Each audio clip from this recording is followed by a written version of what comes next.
We're talking about alkene addition reactions. This is pretty much all you need to know, big picture-wise, for Chapter 10.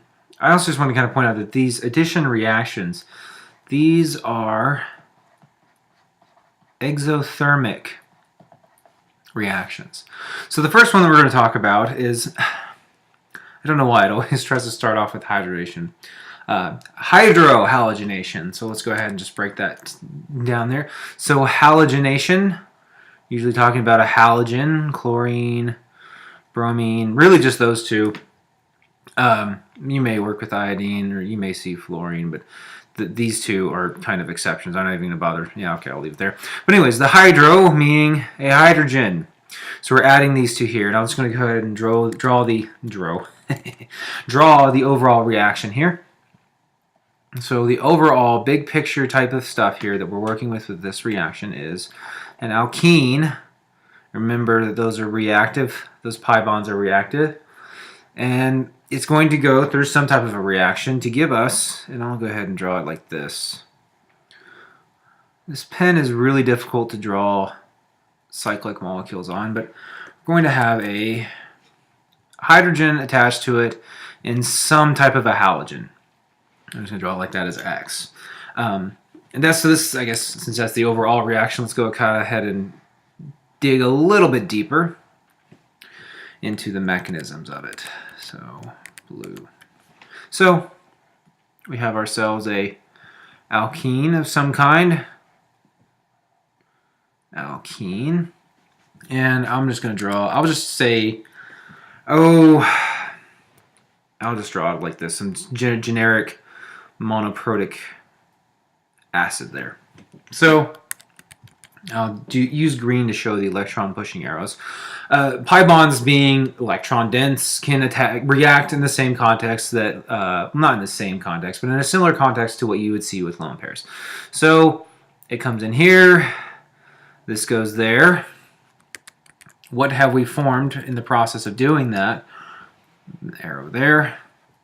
What we have formed in the process of that pi bond reaction is one of these, and then a positively charged carbocation. A hydrogen's there, and then as you see from this lone pair, there's this X minus, could be chlorine or bromine really, and what it does is it does what all nucleophiles do to carbocations. That's why it took me so long to find it. So this is going to be attracted here, and it's going to react here, and the end result being there,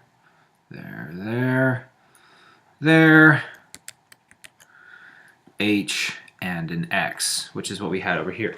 So that's the reaction. It's pretty simple, pretty straightforward. But there's some things that we want to keep in mind when we're talking about this, and one of them being this: Markovnikov's, that's an S, rule. Okay, so again, I don't know if you, for those of you who know me, you know that I'm one of those people that's like, if I could just find one thing that basically points out the obvious in nature and then call it my law or my rule or whatever, that's what I do. This guy didn't do anything. He just made an observation, pointed out the obvious, and called it his rule. But what this, I guess, pertains to is where, and I probably shouldn't have used a secondary alkene or a secondary product to show you this. I should have probably drawn something that was a bit more substituted than the way that it was. But when we're dealing with the hydrogen atoms, and when we're dealing with the halogen, or when we're dealing with the, I'm just going to draw it as the X, but in this context, X is the nucleophile. But we'll see where other situations where it's not always the nucleophile. In this context, hydrogen is always going to be bound to the least, that's really hard to read, least substituted carbon. Least substituted carbon is where hydrogen is going to bind. The nucleophile, being, a nucleophilic, is going to be bound to the most substituted carbon. Okay, so I guess another thing that I probably didn't really mention too much is that in any reaction where you have a carbocation formation, there's significances of carbocations here. So because of this carbocation, let's see if I can't get a color that I haven't used yet. I'll use white. So because of this carbocation, again, this is obviously our rate limiting step, the formation of the carbocation. There's a hell of a lot of ways that we can have this, which we'll talk about the stereochemistry of it. So I'm just going to write it right here, that there is stereochemistry involved there. And then also, because of that, the nucleophile is going to bind to the most substituted carbon, and then there's, I'm just going to say M for Markovnikov's rule, because of that positively formed carbocation intermediate that we have there. So why would this make sense? Well, okay, again, if we have a lower, this Markovnikov's rule here, I'm just going to go ahead and just kind of embellish myself a little bit more.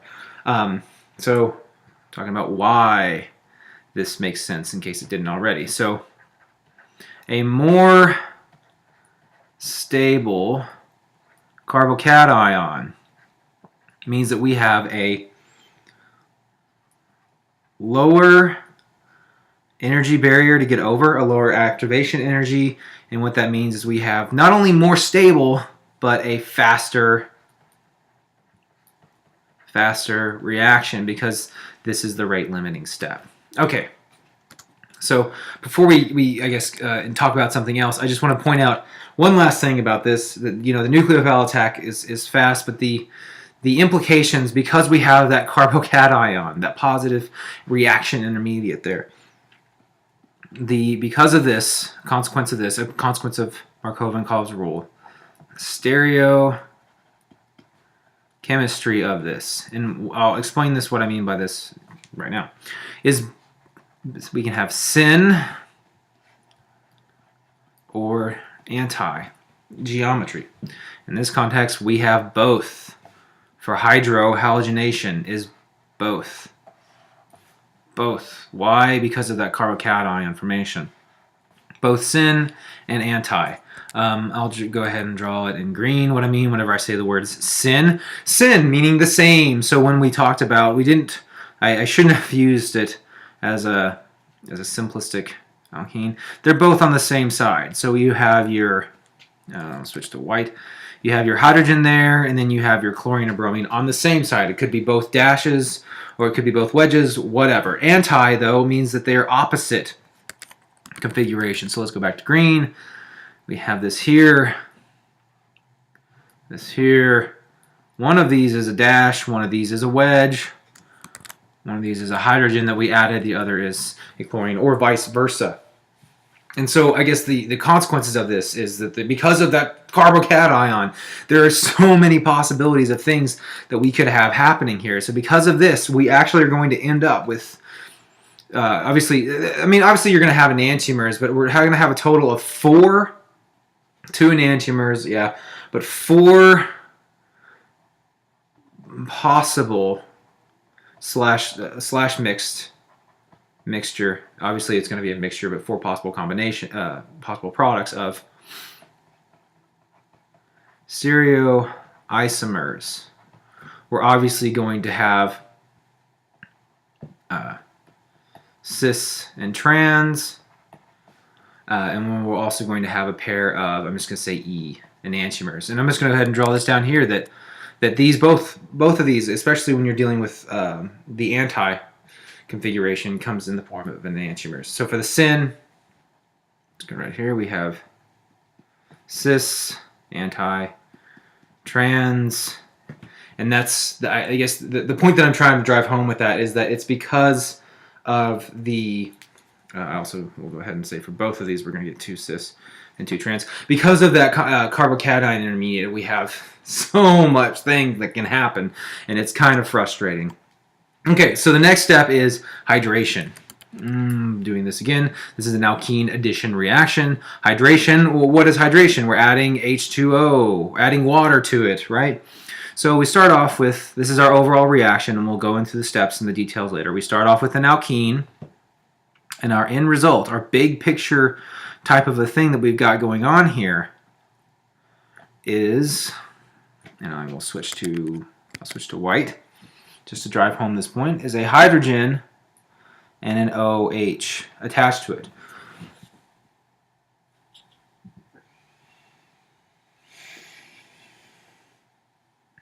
What is the overall result of this? Well, I guess we'll talk about that in a second. So that's what we have there. Also, I wanted to just kind of point out some reactants that we have here. First, there is water. And second, though, we have... Now, here's the important thing. It's any strong, non-nucleophile forming acid. So the best one that I can think of is H2SO4. That's a really good, strong, non-nucleophilic acid. So let's draw the mechanism of that reaction. Drawing this in blue. These never look even. Like they're so. It's really kind of hard to draw on a pen. So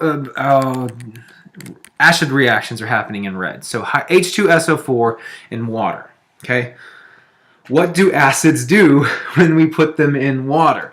Well, first we have water, then we add some acid. So what are we going to have as hydronium? So this plus this gives us H3O plus, and I'm just going to go ahead and draw it out as a Lewis structure so you can see what's going on here. So there's a hydrogen here, there's an oxygen here, there's an H2 there, there's a plus, positive charge, something that should kind of jump out and grab at you. So the lone pairs on the, well, not the lone pairs, sorry. The pi bond's attracted to that proton, which is going to cause a reaction to take place here. Let's go ahead and blue. So our next step we have formed is this right here. And I hope you're seeing the pattern here. So we got that there. Do it in red to show that that's where we got it from. And we have ourselves just a neutral molecule of water. Just draw that lone pairs like that. And lo and behold, if I could get, yeah, there we go, right color there. Positively charged carbocation. So that positive charge should hopefully jump out at you, and you're going to see how much of a pain that can be in terms of predictions and all the things that can happen here. But because we have such a high concentration of water being formed, this is going to make a good nucleophile attack. Water is not really a good nucleophile, but because we have it in such large concentrations, it's going to come in here and attach itself. And so the next step here is blue. What we have here in our formation is one of these things, really kind of getting messy here, but it's kind of hard to draw with this pen, to be honest with you. Oxonium ion, I don't know why I keep calling it that, is formed. But again, we have a high concentration of water in our system here. So OH2 sees that it has that positive charge there, and green, where'd you go? Reacts to us there to give us our, I'll go ahead and circle it in green, to give us our product here. And obviously, one of the things that really is frustrating, also you're going to have not just this, but you're also going to have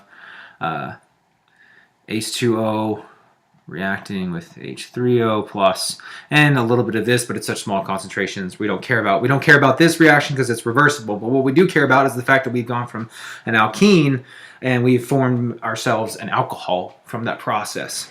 So one thing that I should always, you should know this by now at least, is that when you have a carbocation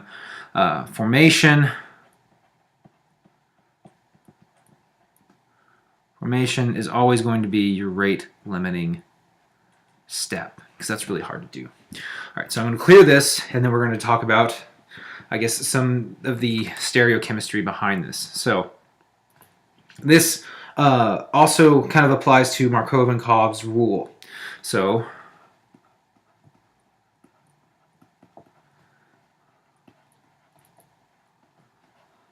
rule applies to that. What does that mean in terms of our structure? I'll go ahead and draw it right here. And so say we have this reaction here. The OH And you'll understand why I'm drawing it like this later on. So our Markov-Cauls rule still applies to this. The hydrogen goes on the least substituted side. What was our nucleophile? Our nucleophile was water. So water is going to go on the most substituted side. So when we're doing these reactions, we have OH is on the most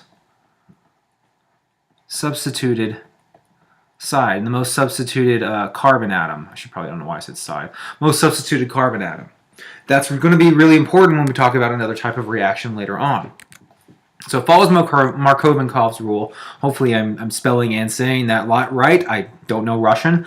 But let's talk about the stereochemistry that we're dealing with here. So because, again, our rate limiting step was a carbocation. We had a carbocation in this reaction. Guess what? 4 products that can be formed. It's the same thing as the one that we were talking about when we were talking about hydrohalogenation. That's why I put them both together like that. We have 4 products being formed. I guess 2 of them are going to be syn, and 2 of them will be anti-configuration. That's all you really need to know. So syn, meaning the same side. So we're going to have a wedged hydrogen, a wedged hydroxide, and then a dashed hydrogen, and a dashed hydroxide. For the anti-conformation, one of them is going to be wedged, the other one will be dashed, or the other one will be dashed, and that one will be wedged. Doesn't matter. 2 enantiomers, 4 stereoisomers with exhibiting cis and trans. We could pair up all of these in wonderful ways. Don't really focus too much on that, but this is something that you need to keep in mind because you're going to see this come up later on. So that's hydration reactions.